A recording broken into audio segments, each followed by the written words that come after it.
नमस्कार। कार्यक्रम समृद्धिका लागि वनबाट हामी हरेक 15 दिनमा यो कार्यक्रम लिएर आउँछौं, जसमा दिगो वन व्यवस्थापन र वन पैदावारमा आधारित उद्यमका कुरा गर्छौं अनि देशभर भएका वन र वन उद्यमका कामहरू देखाउँछौं पनि। तपाईसँग पनि यस्ता जानकारी छन् भने हामीलाई भन्न सक्नुहुन्छ। हामी सधैँ तपाईकै गाउँठाउँका नयाँ सामग्री देखाउँछौं।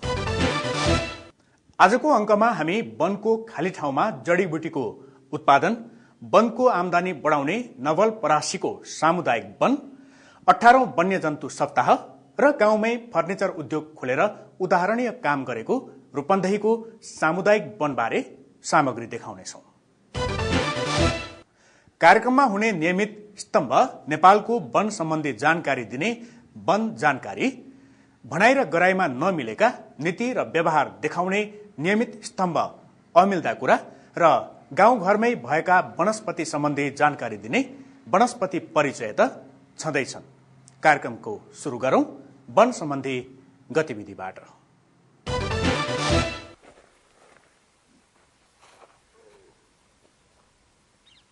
शुक्लाफाटा वन्यजन्तु आरक्षणमा 12 सिंगेको संख्या गत वर्षको तुलनामा 345 ले बढेको छ। 18औं वन्यजन्तु सप्ताहको अवसरमा गरिएको गणनामा 12 सिंगेको संख्या बढेर 2170 पुगेको हो। टाउको गन्तीका आधारमा गरिएको गणनामा 12 सिंगेको भाले 550, पोथी 1280 र बच्चा 385 रहेको आरक्षणले जनाएको छ। गएको वर्षको गणनामा 12 सिंगेको संख्या 1825 रहेको पाइएको थियो। घाँसे मैदानको व्यवस्थापन, बलियो सुरक्षा, चोरी सिकारी नियन्त्रण र खोरेत रोग नलागेकोले 12 सिंगेको संख्या बढेको हो। वर्षाका बेलामा पनि महाकाली नदीमा आउने बाढीले समेत 12 सिंगेलाई बगाउने गरेको थियो। गएको वैशाख 2 देखि 4 गतेसम्म 4वटा हात्ती सहित 25 जना प्राविधिकको टोलीले 12 सिंगेको गणना गरेको थियो।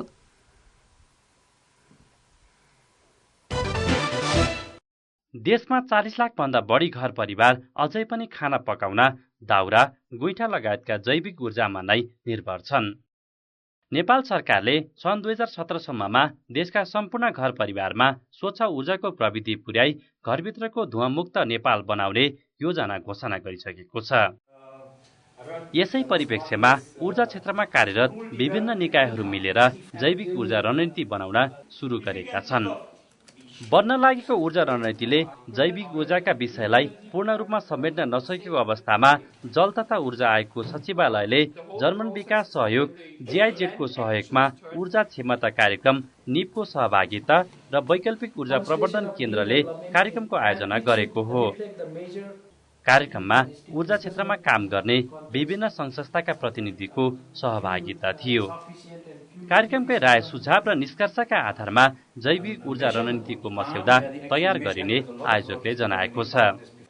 सुशासन, गरिबी निवारण, लैंगिक तथा सामाजिक समावेशीकरण, स्वास्थ्य र जलवायु परिवर्तन जस्ता विषयलाई समावेश गरी देशमा जैविक ऊर्जाको भूमिका सम्बन्धमा सर्वसाधारण र सरकारवाला बीच साझा धारणा र सचेतना वृद्धि गर्ने उद्देश्य सहित रणनीति लिएको छ। विगत केही हप्तादेखि लागेको वन डढेलो देशैभरि पानी परेपछि केही कम भएको छ, तर डढेलोले धेरै वन क्षेत्रलाई भने विनाश गरेको छ। यसको एउटा उदाहरण हो दाङका विभिन्न वन। दाङको बबई नदी दक्षिणमा पर्ने चुरे क्षेत्रमा रहेको कालिका, मलै जलजला, सतपरियाको कर्री, गोबरडिहा र गरुण भिरको राष्ट्रिय वनमा 10 दिनभन्दा बढी डढेलो लागेको थियो। लामो समयसम्म लागेको डढेलोले जिल्लाको झण्डै 2300 हेक्टर वन क्षेत्रलाई असर पुर्याएको जिल्ला वन कार्यालय दाङले जनाएको छ। सामुदायिक वनको खाली जमिनमा आमदानी हुने काम गर्न सकिन्छ, जडीबुटी लगाउन सकिन्छ। यसले वनको आमदानी त बढ्छ नै, गाउँमै रोजगारीको सृजना पनि हुन्छ। यस्तै काम गरेको छ नवलपरासीको चिसापानी सामुदायिक वनले। हेरौं गोकुल धोर्जे तामाङको यो रिपोर्ट।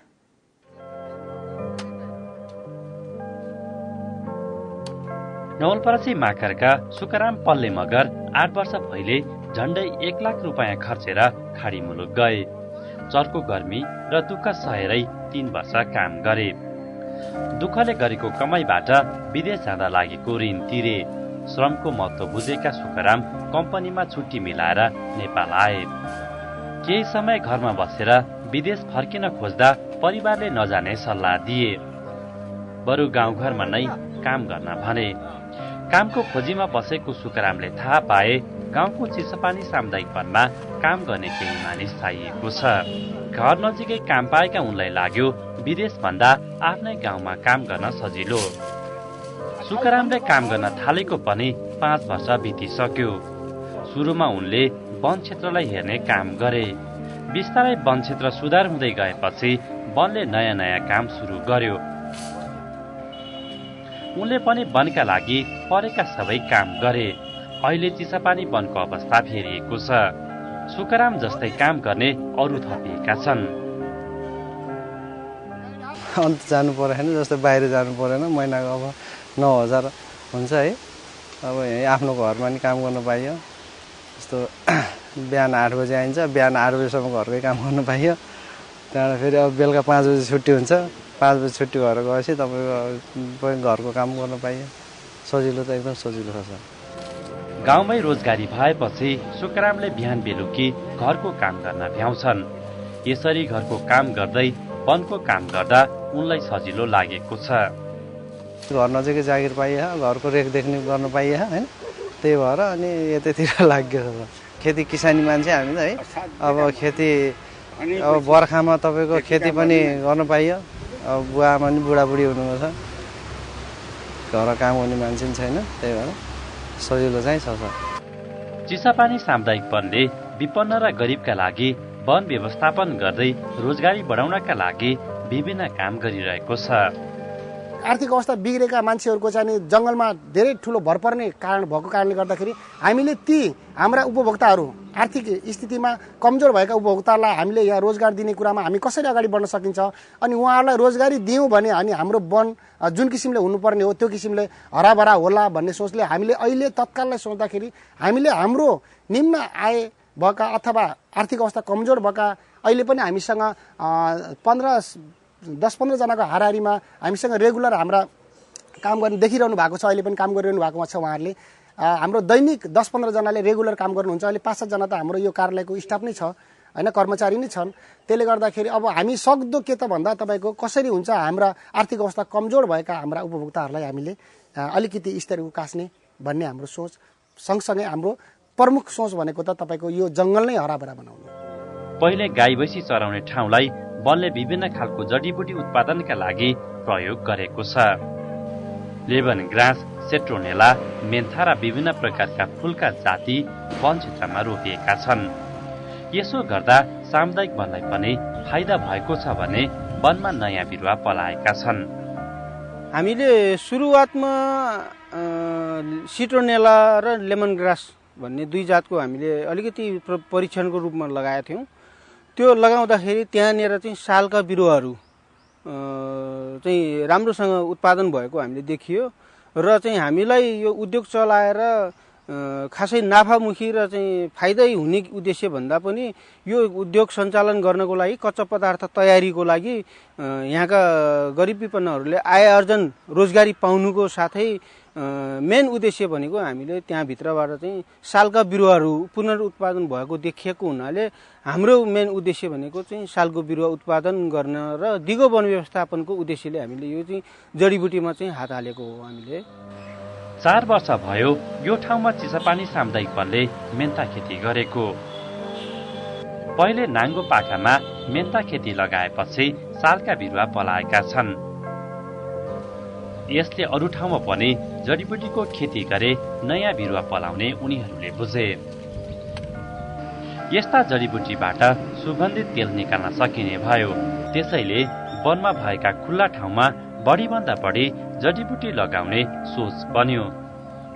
जडीबुटी प्रशोधनका लागि भने निकै समस्या भयो। मेन्थालाई प्रशोधन गरेर तेल निकाल्नका लागि निकै टाढा पुर्याउन पर्ने भयो। यसो गर्दा वनलाई हुने फाइदा निकै कम भयो। अनि टाढा पुर्याएर पनि भनेको बेला मेन्ता प्रशोधन गर्ने पालो आएन। वनलाई हुन सक्ने आम्दानी भएन। विकल्पमा चिसोपानी वनले आफ्नै जडीबुटी प्रशोधन गर्ने प्लान्ट राख्ने विचार गर्यो। गाउँले सबै जम्मा भए अनि प्रशोधन प्लान्टको लागि ऋण लिएरै भए पनि बनाउने निर्णय गरे। सबैको कुरा मिलेपछि ऋण लिएरै उनीहरूले जडीबुटी प्रशोधनको प्लान्ट राखे। अहिले प्लान्टले वनको आम्दानी बढाएको छ। लागेको ऋण तिरेपछि वन संरक्षणका काम अझ बढी भएका छन्। गएको वर्ष चिसोपानी सामुदायिक वनले सुगन्धित तेल निकालेर राम्रै आम्दानी गर्यो। त्यसैले यो वर्षका लागि उनीहरूले मिलेर योजना बनाए वन क्षेत्रभन्दा बाहिर उम्रिएका मेन्था, सेट्रोनेला, लेमनग्रासलाई पनि किनेर तेल निकाल्ने। राम्रो खेती भयो भनेदेखि 1.5 कट्ठा मानम 30 धुर जग्गामा 1 भेसल हुन्छ। 1 भेसल भनेको यो हाम्रो यो सेतो ड्रम छ, यसमा 500 किलो घाँस जान्छ। त्यो 500 किलो घाँस हामीले 1.5 कट्ठामा अथवा मलजल राम्रो भएन भने पनि खासै गरी राम्रोसँग पुर्याउन सकिएन भने पनि 2 कट्ठामा 1 भाँडो अथवा 1 भेसल बनाउँदा 500 किलो घाँस बनाउँदाखेरि राम्रो चाहिँ त्यसको प्राविधिक सल्लाह अनुसार मलजल पुर्याइयो, समयमा काटियो, समयमा अलिकति कति समय ओइलाउनु पर्ने हो त्यो ओइलाएर ठिक्क टाइममा भेसलमा ल्याएर यहाँ प्रशोधन गर्न पाइयो भने त्यसले 10 किलोदेखि 12 किलोसम्म तेल दिन्छ। त्यो भनेको चाहिँ अहिलेको मार्केटको हिसाबले 20,000, 2 कट्ठामा 20,000 रुपियाँ फल्ने हामीले चाहिँ आशा गरेका छौँ र फलिराखेको पनि छ। अहिले यो वन क्षेत्रलाई तारबारले घेरेर नयाँ जडीबुटी लगाउने योजना बनाएको छ। अनि सुक्खा मौसममा जडीबुटीलाई चाहिने पानीका लागि पोखरी बनाएको छ। यसरी बनेका पोखरीमा माछा पाल्ने योजना पनि छ। यी सबै काम अर्को वर्षदेखि सुरु हुनेछन्। समुदाय भन्नाले प्रायः जसो मान्छेको दिमागमा के छ भन्दा यो काठ निकासी गर्ने, बेच्ने यिनको काम अनि सामुदायिक काम नै त्यही हो भन्ने हाम्रो कन्सेप्टमा त्यस्तो किसिमको छ सोचाइ बुझाइ। र हामीले अब आय आम्दानीको स्रोत बनाउने कुरामा त्यो वनको काठहरू मात्रै होइन है, अब अन्य गतिविधिबाट नै हाम्रो यो समुदाय वनको आय आम्दानी गर्न सकिन्छ भन्ने सोचले हामीले अहिले चाहिँ नि सामान्य रूपमा हामीले यो सुरुवात अहिले पोखरी खनेर त्यो माछा पोखरी अब माछा पाल्ने, त्यसमा अब अन्य किसिमको अनि हामीले त्यसलाई जडीबुटीलाई हामीले त्यो सिँचाइ गर्ने पनि हामीले यो विभिन्न 2-4वटा गतिविधिहरू हामीले त्यो पोखरीबाट गर्न लगाइरहेका छौँ। धान खेती लगाएपछि तोरी लगाउँछ, धान खेती निकालेपछि तोरी लगाएपछि फेरि चाहिँ यो मेन्था लगाइन्छ, मेन्था निकालेपछि मेन्था हामी तोरी खेती लगभग तराईको हकमा लगभग पुष महिनातिर तोरी निक्लेर भ्याइयो भनेदेखि माघको पहिलो हप्तातिर यो रोप्दाखेरि चाहिँ लगभग उस्तै पर्यो भने 2 क्रसिङ पनि हामीले 2 बाली पनि भित्राउन सकिन्छ। कुनै बेला चिसोपानी वनमा गाउँका मानिसले चाहेको रुख काट्न सक्थे। गाउँले बिच्नै जसले सक्यो उसले वन काट्ने प्रतिस्पर्धा जस्तै हुन्थ्यो। 18 वर्षपछि भने गाउँले सबै फेरिएका छन्। पहिले वन काट्नुपर्छ भन्ने मानिसहरू नै वनको संरक्षण गर्नका लागि कम्मर कसेर लागेका छन्। अनि काटेर सकिन लागेको वनबाट यसरी धेरै काम भएको देख्दा उपभोक्ताहरू पनि अचम्मित भएका छन्। त्यति बेला यहाँ त उजाडै थियो हजुर। त्यसपछि हामी आइसकेपछि पनि यसो 36-37 सालदेखिबाट यहाँ वृक्षारोपण गर्न लाग्यो सिटपास सरकारले। त्यसपछि यहाँ पुरै अब हामी यहाँ हुँदा हामीले चाहिँ यहाँ गुल्ली काट्ने, दिनमै पल्टाउने, हरेक चिज गर्ने, यहाँ उजाड भइसकेको थियो। जल र जङ्गल भस पनि त केही नचाहिँदो रहेछ कि हेर्नुहोस्। किनभने हरेक चिज त्यहीँबाट जडीबुटीहरू पनि लगाउन सक्दो रहेछ, त्यहीँबाट आयस्वरो त आम्दानी पनि त्यहीँबाट हुँदो रहेछ हेर्नु होइन। जल र जङ्गल जमिन त चाहिँदो रहेछ। नवलपरासीमा रहेको चिसापानी वनले वनको व्यवस्थापन गर्नका लागि जडीबुटी लगाएको छ। वन क्षेत्रमा हुने खाली ठाउँको जतिसक्दो धेरै प्रयोग गरेको छ। यसबाट गाउँमै रोजगारी त बढेको छ नै, धेरै ठाउँका वनलाई समेत उधारने काम भएको छ। यसरी वन क्षेत्रमा रहेको खुल्ला ठाउँको प्रयोगबाट भएको आम्दानी फेरि वन क्षेत्रको सुधारकै लागि गर्न सकिने पनि चिसापानी वनले देखाएको छ।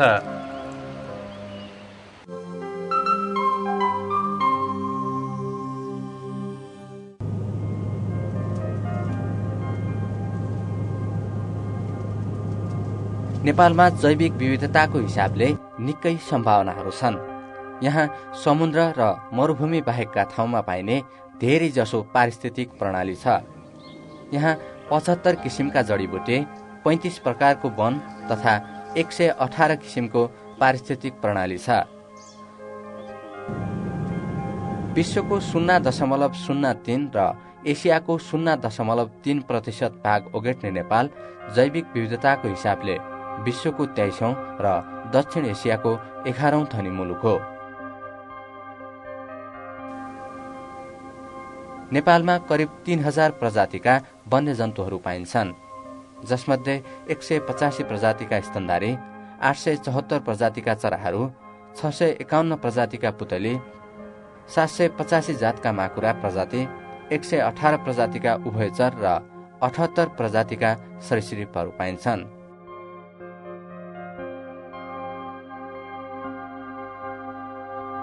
नेपाल सरकारले यी मध्ये चिरू, पाटेबाघ, एकसिङे गैंडा, हात्ती, रेडपाण्डा लगायत 22 जातका दुर्लभ वन्यजन्तु, डाँफे, कालिज, मुनाल लगायत 9 जातका पन्छी, घडियाल, अजिङ्गर र सुनगोहुरो गरी 3 प्रकारका सरीसृप तथा 26 जातका स्तनधारी जनावरहरू संरक्षणको लागि प्राथमिकतामा राखेको छ।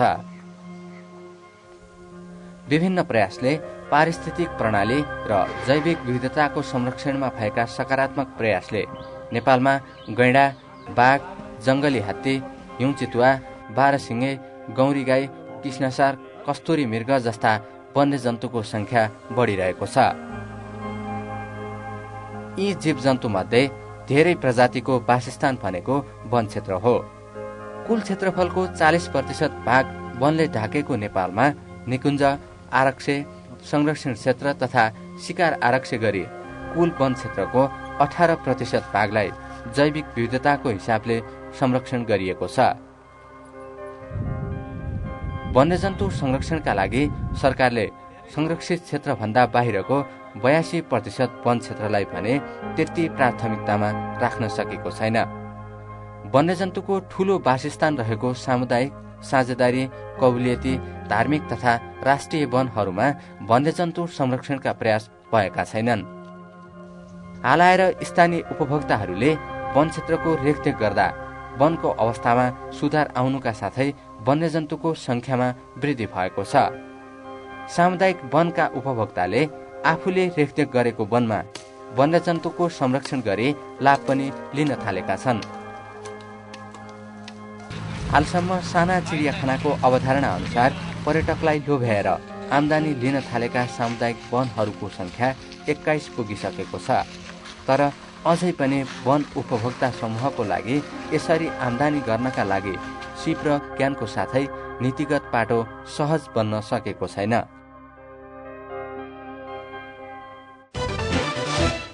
गएको हप्ता देशैभरि भिन्न कार्यक्रम गरेर 18औं वन्यजन्तु सप्ताह मनाइयो। मानव र वन्यजन्तु बीचको द्वन्द्व न्यूनीकरणका लागि सहकार्य गरौं भन्ने नाराका साथ मनाइएको वन्यजन्तु सप्ताह कस्तो रह्यो त? बर्दियामा चन्दन कुमार मण्डल र काठमाडौँबाट चन्द्रकान्त पण्डितको यो रिपोर्ट। 18औं वन्यजन्तु सप्ताहमा देशभरिबाट वन संरक्षणमा उत्कृष्ट काम गर्नेहरू सम्मानित भएका छन्। सम्मानित हुनेहरूमा देशभरिका 10वटा वन समूह र 5 जना वनकर्मीहरू रहेका छन्। सम्मानित हुनेहरूलाई वन तथा भू संरक्षण मन्त्री टेकबहादुर थापा घरतीले प्रशंसा पत्र वितरण गरेका थिए। सम्मानित हुने वन समूहहरूमा जुमडाँडा झप्री सामुदायिक वन तनहुँ, बिहानी सामुदायिक वन सर्लाही, रुन्खा शिलाजी सामुदायिक वन गुल्मे, हासपोसा सामुदायिक वन सप्तरी, पिप्ले पोखरा सामुदायिक वन मकवानपुर, ज्यामिरे सामुदायिक वन दाङ, कहरिया सामुदायिक वन रूपन्देही, कोपिला सामुदायिक वन दोलखा, टौडलछाप सामुदायिक वन भक्तपुर, जालाथाती सामुदायिक वन बनेपा रहेका छन्। एकातिर वन्यजन्तुबाट स्थानीय समुदायको जीवधन, पशुधन, घरगोठ, अन्नबालीको क्षति हुनु र अर्कोतिर वन्यजन्तुको वासस्थान बिग्रनु, वन क्षेत्र घट्नु, चोरी सिकारी बढ्नु, यी सबै थरी समस्याबाट आज मानव र वन्यजन्तु बीचको सहअस्तित्वमा खतरा उत्पन्न भएको छ। कार्यक्रममा वन्यजन्तु संरक्षणका लागि सामुदायिक वनको भूमिका बारे पनि छलफल भएको थियो। नेपालमा स्थानीय समुदायले वन क्षेत्रको रेखदेख गर्न थालेपछि वनको अवस्थामा सुधार आउनुका साथै वन्यजन्तुको संख्यामा पनि वृद्धि भएको छ। सामुदायिक वन उपभोक्ता समूह अहिले संख्याको मात्रै हिसाब गरेर हेर्दा पनि 17,808वटा सामुदायिक वन उपभोक्ता समूहहरूले देशव्यापी रूपमा वन्यजन्तु संरक्षणको अभियानमा, वन संरक्षणको अभियानमा, प्राकृतिक संरक्षणको अभियानमा चाहिँ लागिराखेको अवस्था छ। यत्रो वन क्षेत्र चाहिँ नि हामीले सामुदायिक वनमा हस्तान्तरण गरे र उहाँहरूले अठोट प्रयास गर्दै यसलाई संरक्षण र समृद्धिमा लाग्नु भएछ, तर त्यसमा अझ प्राविधिक सहयोगको कमी छ।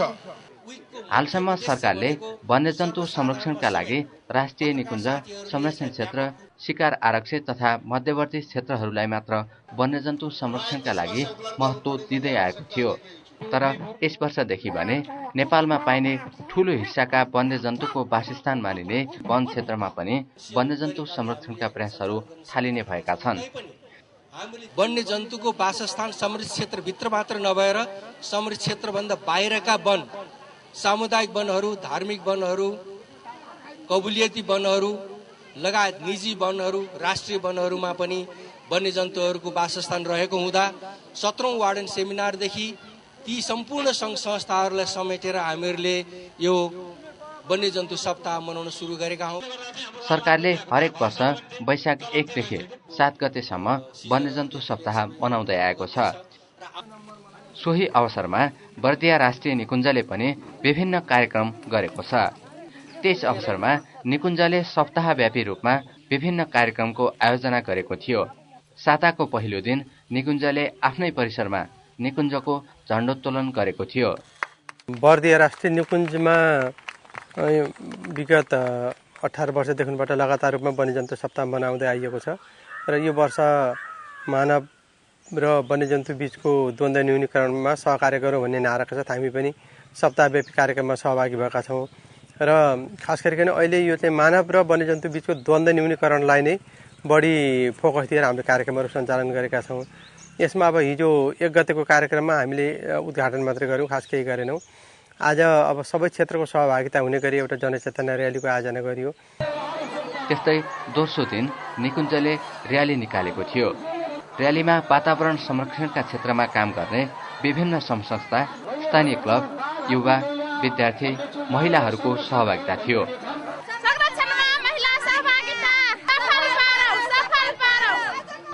सयौं मानिसको सहभागिता रहेको र्यालीले ठाकुरद्वारको विभिन्न भागको परिक्रमा गरी ठाकुर बाबा मन्दिरमा समापन भएको थियो।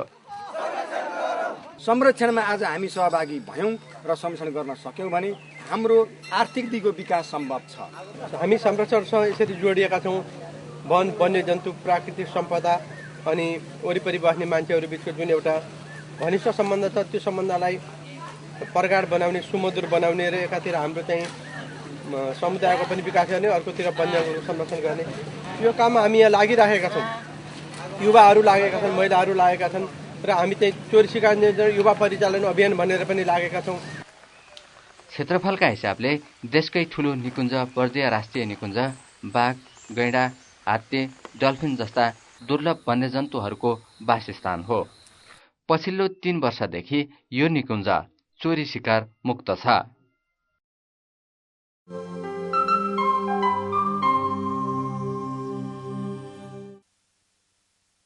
वन समृद्धिका लागि हो। वनमा आधारित भएर आफू अनुकूल उद्यम गर्न चाहने नेपालीहरूको संख्या पनि धेरै छ। उनीहरू वनबाट आर्थिक लाभ लिन चाहन्छन्, तर वन सम्बन्धी बनेका हाम्रा केही नीति नियमहरू भने वनबाट समृद्धि खोज्नेहरूका लागि अनुकूल छैनन्। प्रचलित वन ऐन 2049 अनुसार गठन हुने निजी वनको प्रावधानकै कुरा उठाउन त। यो ऐनको दफा 38मा निजी प्रयासबाट वन सञ्चालन गर्न चाहने व्यक्तिलाई वन सञ्चालनको अनुमति दिने प्रावधान छ। दफा 39 को उपदफा 1 मा निजी वन दर्ता गराउन चाहने कुनै व्यक्ति वा संस्थाले निजी वन दर्ता गराइ पाऊँ भनी जिल्ला वन कार्यालयमा निवेदन दिन सक्ने व्यवस्था छ। यसैगरी उपदफा 2 मा त्यस खालको निवेदन परेमा आवश्यक लगत खडा गरी जिल्ला वन अधिकृतले तोकिए बमोजिम प्रमाणपत्र दिने व्यवस्था गरिएको छ। तर हाल प्रचलित वन नियमावलीले निजी वन दर्ता गरेका वन संरक्षकहरूले आफ्नो वनमा हरेक क्रियाकलाप गर्दा सरकारी निकायलाई मनाउनु पर्ने व्यवस्था गरेको छ।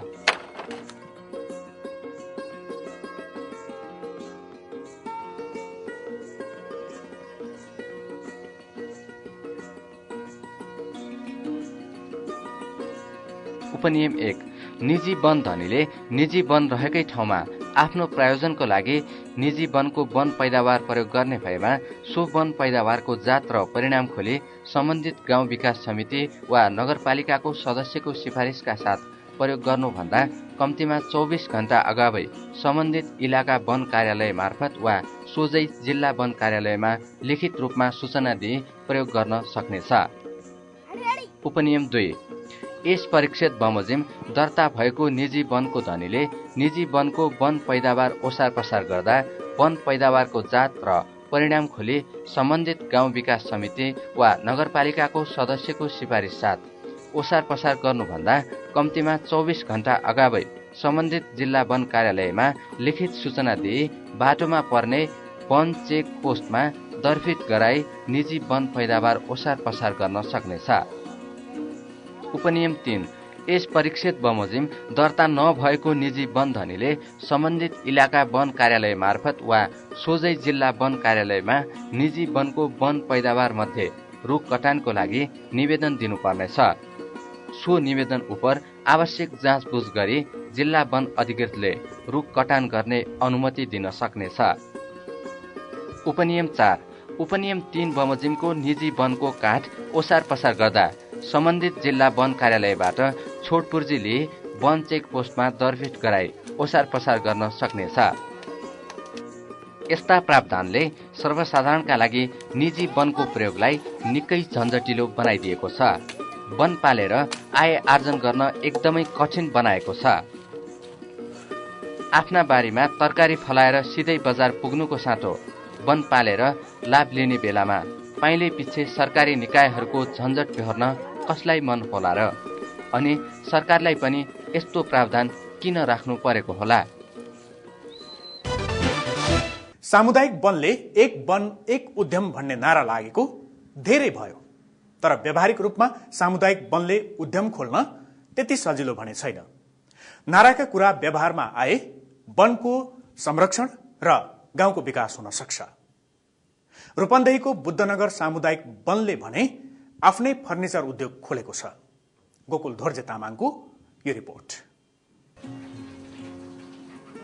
असली काठका सुन्दर फर्निचर भने जस्तो डिजाइनमा काठका सामान गाउँघरमै पाइने भएपछि रूपन्देही देवदहका मानिसलाई निकै सजिलो भएको छ। गाउँमै फर्निचर उद्योग खोल्नु अघि देवदहका मानिस बुटवल पुगेर फर्निचरका सामान ल्याउँथे। सामुदायिक वनले गाउँमै फर्निचर उद्योग स्थापना गर्न भने निकै मुस्किल भयो।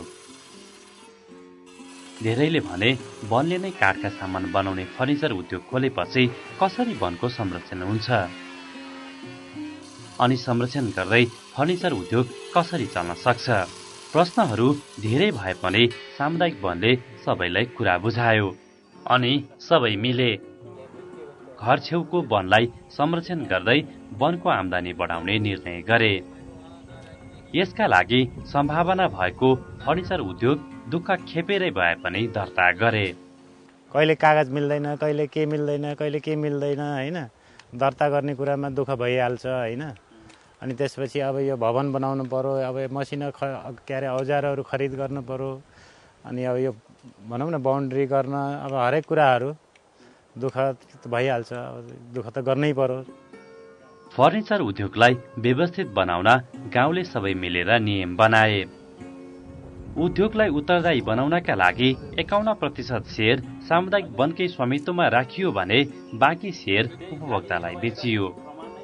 अनि शेयर सदस्यबाट उद्योग सञ्चालन कसरी गर्ने भन्ने नियम बन्यो। यसो गर्दा उपभोक्ताहरूलाई उद्योगमा भए गरेका कामको फाइदा र त्यसबाट हुने गरेको नाफा नोक्सानको बारेमा पनि जानकारी भयो। सामुदायिक वनले गर्न सक्ने धेरै काम छन्।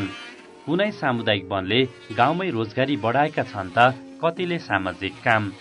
सुरुमा हाम्रो अब 100 वर्षको बाँझो खेती गर्दाखेरि हामी 30 जना दिदीबहिनीहरू जुम्मा भएर हर्दीको लागि बिउ पैसा दिएर बिउ ल्याइदिनु भयो। अनि हामी अहिले त्यो हर्दी खेती लगाइरहेका छौँ। अझै पनि समूहमै छ, हामी 15 जनाले गरिरहेका छौँ। उहाँहरूले सहयोग हामीलाई दिएर हामीले त्यो हर्दी उत्पादन गरेर अहिले आय आर्जनमा टेवा पनि भएको छ र आफूलाई घरमा खानालाई पनि भएको छ र कृषिको लागि पनि ऋण वितरण गरेर सस्तो ब्याजमा ऋण वितरण गरेर हामीलाई सुरुमै तरकारी खेतीका तालिमहरू दिएर अब प्रत्येक घरमै भनौँ घरै नबिराइकन अहिले प्रत्येक घरकै दिदीबहिनीहरूले कम्मर कसेर तरकारी खेती पनि गर्नुभएको छ। कतै कतैले बाख्रा पालन पनि गर्नुभएको छ, राम्रो गर्नुभएको छ। बुद्धनगर सामुदायिक वनले खोलेको फर्निचर उद्योगले अहिले 12 जनालाई रोजगारी दिइरहेको छ। हाम्रो पिछाडिएको वर्ग छ होइन, तिनीहरूले नै अब 8-10 जनाले रोजगारी पाइराखेका छन्। अब 1-2 जना कर्मचारी पनि यसमा छौँ। काम नेपालमा यस्तो भयो कि सर, अब यहाँ 18,000 19,000 हामीले दिइराखेका छौँ। अहिले त्यो अलिकति त्यो टोपी लाउने रन्दा गरेका थिए नि, उनले 18,000 खान्छन्, 600 छ उहाँको। अब त्यति दिँदा नि अब हामीले के अरे पर्ता लाएन भन्नुहुन्छ उहाँहरूले। अब विदेशमा तपाईँको 1 लाख 1.5 लाख रुपियाँ लगानी लगाएर जाने त्यही 18-20मा होला, हेर्नुहोस्, त्यही पनि अझ मुस्किलले। उद्योग खोलेको 1 वर्ष हुनै लाग्यो। यति समयमा उद्योगले झण्डै 12 लाखको फर्निचर बनाएर बेच्यो। यसबाट फर्निचर उद्योगले झण्डै 4 लाख आम्दानी गर्यो। आम्दानी मध्ये शेयर अनुसारको बाँडफाँड गर्ने योजनामा छ यो उद्योग। गाउँमै राम्रो र स्तरीय काठका सामान बनाउने बुद्धनगर फर्निचरलाई गाउँलेले मन पराइसकेका छन्। तर अहिले पनि उद्योग चलाउनका लागि धेरै खालका चुनौती बाँकी नै छन्। उद्योग सञ्चालनका लागि नभई नहुने काठको समस्या धेरै छ। सालको रेकर्डमा लगभग 700-800 CFT हाम्रो निकाल्न पाउने अधिकार छ र पनि त्यो हामी कहिले पनि त्यहाँसम्म पुगिएको छैन। किन पहिला हाम्रो उपभोक्तालाई आवश्यकता थिएन, आवश्यकतै पर्दैन थियो। घर बनाउने क्रम थिएन, उपभोक्ता घरधुरी सङ्ख्या जम्मा सुरुको अवस्थामा 90 घरधुरी थियो दर्ताको क्रममा। अहिले आएर हामी अहिले 163-64 पुगेको छ अहिले यो समूहको। त्यो 60 सालमा त सायद हाम्रो उपभोक्तामा त लगभग 30-40 क्युफिट मात्रै खपत भएको थियो त्यो अवस्थामा। अहिले आएर हामीले चाहिँ पुर्याउन सकिएको छैन, काठै छैन, निकाल्न पनि पाइँदैन। बुद्धनगर सामुदायिक वन 97 हेक्टर क्षेत्रमा फैलिएको छ। वनमा उमेर पुगेका काट्न मिल्ने रुख धेरै छन्, तर त्यस्ता रुखलाई काट्न पाइने नियम छैन। त्यसैले ढले पडेका रुखबाट मात्र भने जति काठ पाउन निकै मुस्किल छ। गएको वर्ष चुरे संरक्षणका लागि भन्दै सरकारले चुरे छेउको वनबाट समेत काठ काट्न नपाइने नियम बनायो। यसले चुरेसँगै जोडिएको चाक्ला वन भए पनि बुद्धनगर सामुदायिक वनले काठ काट्न पाएन। काँचा रुख भनौँ न, खडा रुख काट्न नपाइने भन्ने जुन लागू भयो, त्यसले गर्दाखेरि त्यो चुरे क्षेत्रको नियम हाम्रो समथल भनौँ न चक्ला वनमा पनि लागू गरिदिँदाखेरि हामीले गत वर्ष पनि जम्मा 192 CFT सम्म काट्न पाइयो। त्यही पनि ढलेका कुहिएका दाउरा मात्रै, अरू चाहिँ काठ काट्न पाइएन। त्यो चिजहरू त्यसमा समस्याहरू छ हामीलाई। चाहिएको जस्तो काठ नपाएपछि फर्निचर उद्योग चलाउन निकै मुस्किल भयो। उद्योग खोलेको पहिलो वर्ष नै काठको समस्या भए पनि अबको दिन सजिलो हुनेमा फर्निचर उद्योग आशावादी छ। सालमा अरूमा छ होइन, आउँछ हाम्रो जङ्गलमा पुरै हाम्रो क्षेत्रमा त सायद नापतोल गरेर हेर्ने हो भने 90% त पुरै धोद्रा बुढा काम नलाग्ने मात्र त्यस्ता बुढाहरू छन्। 10% होलान् केही योग्य काठयोग्य। अब प्राविधिक हिसाबले यो काट्न पर्छ, तर म DFI हिसाबले म दिन्न यो काट्न भन्नुहुन्छ भनेपछि त्यो समस्याहरू छ। अब त्यस्ता त्यो के हो, अब विभागले पनि त्यस्ता नीति निर्देशनहरू बनाउनु पर्यो। अब काट्ने अब राखेर पनि फाइदा छैन, धोद्रा त्यो काम नलाग्ने। अब माटो बनेर जाने हो। 1 वर्ष 2 वर्ष पहिला काटे पनि त्यो दाउरा कुनै कसैको दाउरा होला, कसैको केही काठ होला, केही त सदुपयोग हुन्छ। बुद्धनगर सामुदायिक वनले फर्निचरबाट गरेको आम्दानी वन संरक्षण र व्यवस्थापन गर्नका लागि खर्चिने नियम बनाएका छन्। यसले वनलाई अझ स्तरीय बनाउनुका साथै देवदह गाउँलाई समुन्नत बनाउन पनि सहयोग गर्नेछ। अनि एक सामुदायिक वन एक उद्योग भन्ने नारालाई व्यावहारिक रूपमै साकार पार्नेछ। तर अहिले पनि सम्बन्धित निकायले भने वन र वन उद्योगलाई सहयोग गर्नुको साटो विभिन्न बहानामा नयाँ नयाँ अंकुश लगाउने काम भने गरिरहेकै छन्। यस्ता समस्यालाई समाधान गर्नका लागि छिटै वन उद्यमलाई सघाउने नीति आउनुपर्छ। अनि वनमै ढलेपछि मात्र काठ काट्न पाउने नियम पनि फेर्नुपर्छ।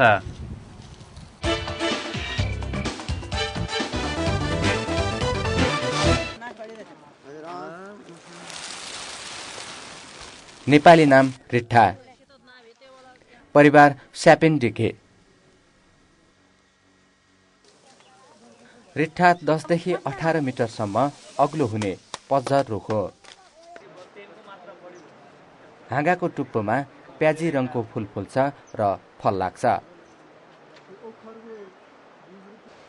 रिट्ठा 600 मिटरदेखि 1400 मिटरको उचाइको भूभागमा पूर्वदेखि पश्चिम नेपालसम्म पाइन्छ। पश्चिम नेपालको पारिलो ठाउँमा यो बढी मात्रामा पाइन्छ। रिट्ठाको फल र बिउ बिक्री हुन्छ।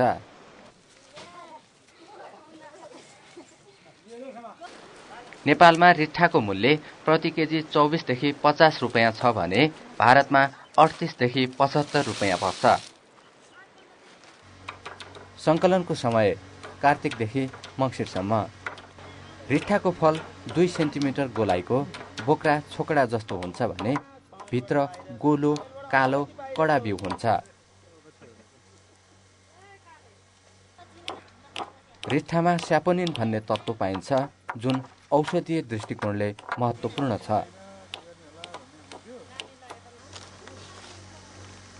रिट्ठामा पाइने यही स्यापोनिन स्याम्पू, कीटनाशक औषधि, साबुन र डिटर्जेन्ट पाउडरमा प्रयोग गरिन्छ। त्यो यो राम्रोसँग भएन नि। गाउँघरमा रिट्ठाको बोक्रालाई साबुन र स्याम्पूको विकल्पको रूपमा नुहाउन र कपडा धुन प्रयोग गरिन्छ। यसलाई खोकी, रक्त अल्पता र छारे रोगको औषधिका रूपमा पनि प्रयोग गरिन्छ।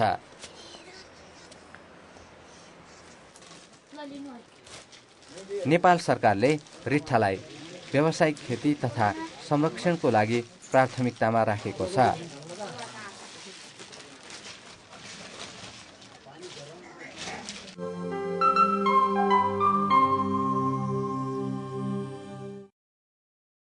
सामान्यतया सालको रुख कति वर्षमा काट्नका लागि उपयुक्त हुन्छ? नेपालको पहिलो सामुदायिक वन कुन हो? तपाईसँग पनि केही प्रश्न छन् भने हामीलाई लेखेर पठाउनुहोस्। हामी तपाईका प्रश्न यसै स्तम्भमा राख्नेछौँ र अरूबाट जवाफ खोज्नेछौँ। गएको अङ्कको प्रश्नको जवाफ दिनुहुने आनन्द कुमार श्रेष्ठ र मिलन कुमार केसीलाई बधाई। तपाईले पाउनु भएको आँखीझ्याल भिडियो किताबका लागि हामीलाई सम्पर्क राख्नुहोला। तपाईको सवाल तपाईकै जवाफ अन्तर्गतका सवाल जवाफ हामी आँखीझ्यालको फेसबुक पेजमा पनि राख्नेछौँ। तपाईले आफ्नो जवाफ कमेन्ट बक्समा लेख्न सक्नुहुन्छ। पहिलो कमेन्ट लेख्ने र सही जवाफ लेख्ने 2 जना गरी जम्मा 3 जनालाई हामी आँखीझ्यालको भिडियो किताबको एउटा अङ्क उपलब्ध गराउनेछौँ। हामीलाई nefej@mosh.com.np मा इमेल गर्न सक्नुहुन्छ अथवा कार्यक्रम समृद्धिका लागि वन, नेपाल वातावरण पत्रकार समूह, पोस्ट बक्स नम्बर 5143, भणिमण्डल, चक्रपथ, ललितपुरमा पठाए पनि हुन्छ। हवस् त, कार्यक्रमबाट हामी सबैलाई बिदा दिनुहोस्। 15 दिनपछि हाम्रो भेट फेरि हुनेछ। नमस्कार।